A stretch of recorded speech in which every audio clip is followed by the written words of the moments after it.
ইষ্টপ্রাণ দাদা ও মায়েদের প্রত্যেককেই জানাই আমার আনন্দিত জয়গুরু। আশা করি আপনারা ঠাকুরের দয়ায় বেশ ভালো আছেন। আমিও ঠাকুরের দয়ায় বেশ ভালোই আছি। কিছুদিন একটু অসুস্থতার মধ্যেই ছিলাম, ঠাকুরের দয়ায় এখন একটু ভালো আছি। যাই হোক, তো অনেক দিন পর আবার পরম প্রেমময় শ্রী শ্রী ঠাকুর অনুকূল চন্দ্রের শ্রীহস্তলিখিত সত্যানুসরণ গ্রন্থ পাঠ করব এবং তার ব্যাখ্যা করার চেষ্টা করব যতটুকু আমি বুঝি।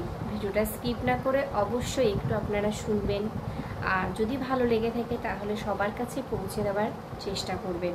পৌঁছে দেওয়া মানে আপনারা সবাই জানেন, সেটা হচ্ছে শেয়ারের মাধ্যমে সবার কাছে পৌঁছে দেওয়া। তো আর ভিডিওগুলো আপনারা সত্যি ভালোভাবে দেখেন এবং শোনেন এবং সবার কাছে পৌঁছেও দেন। প্রত্যেক দিনের মতো কি আর বলবো, সত্যি আপনারা এত ঠাকুরকে ভালোবাসেন, ভিডিও নয় ঠাকুরকে এতটাই ভালোবাসেন আপনারা, যাতে আমার বলার থেকেও আপনারা নিজেরাই সেই ভিডিওগুলো দেখে অবশ্যই সবার কাছে শেয়ার করে দেন। তো জয়গুরু, আবারও অনুরোধ করছি ভিডিওটা স্কিপ না করে অবশ্যই একটু শুনবেন। পরম প্রেমময় শ্রী শ্রী ঠাকুর অনুকূল চন্দ্রের শ্রীহস্তলিখিত সত্যানুসরণ গ্রন্থ পাঠ। পরনিন্দা করাই পরের দোষ কুড়িয়ে নিয়ে নিজে কলঙ্কিত হওয়া। ঠাকুর বলছেন, পরনিন্দা করাই পরের দোষ কুড়িয়ে নিয়ে নিজে কলঙ্কিত হওয়া। আজকে যখন আমি পরনিন্দা করব, আমি আমার নিজের চর্চা ছেড়ে দিয়ে বা নিজের ভালো মন্দ কিছু না বিচার বিবেচনা করে পরনিন্দার উপর যদি আমি আগ্রহী হয়ে উঠে পড়ি, তাহলে কিন্তু কোনোদিন কোনো কিছুই ভালো হবে না। কারণ ঠাকুর বলছেন পরনিন্দা করাটা খুব ভালো নয়, একদম বাজে কাজ। পরনিন্দা করাই পরের দোষ, পরের যে দোষগুলো আমরা থাকে সেই দোষগুলো কিন্তু কুড়িয়ে নিচ্ছি, সেই কুড়িয়ে নিয়েই কিন্তু হচ্ছে নিজে কিন্তু কলঙ্কিত হয়ে যাচ্ছি। সেখানে কিন্তু আমাদের মোটেও কিছু ভালো হচ্ছে না। তাই সেখানে কিন্তু আমরা কখনোই পরনিন্দা করব না।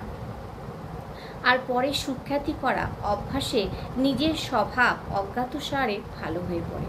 ঠিক এর বিপরীত দিকে ঠাকুর বলছেন পরের সুখ্যাতি করা। নিন্দা যদি আমরা না করি, তার পরিপ্রেক্ষিতে যদি আমি তাদের পরের সুখ্যাতিটা করি, সুখ্যাতি তার ভালো জিনিসগুলো, ভালো ব্যবহারগুলো, সেটা যদি সেই করতে করতে সেই জিনিসটা যদি আমাদের জীবনের অভ্যাসে আমি পরিণত করতে পারি, তাহলে কি হবে? তাহলে স্বভাবে অজ্ঞাতসারে সেই স্বভাবটা কিন্তু তখন আমারও ভালো হয়ে যাবে। তাই পরনিন্দা না করে পরের সুখ্যাতি আশায়, মানে পরের সুখ্যাতিটাই যেন আমার জীবনের অভ্যাসে পরিণত হয়ে যায়।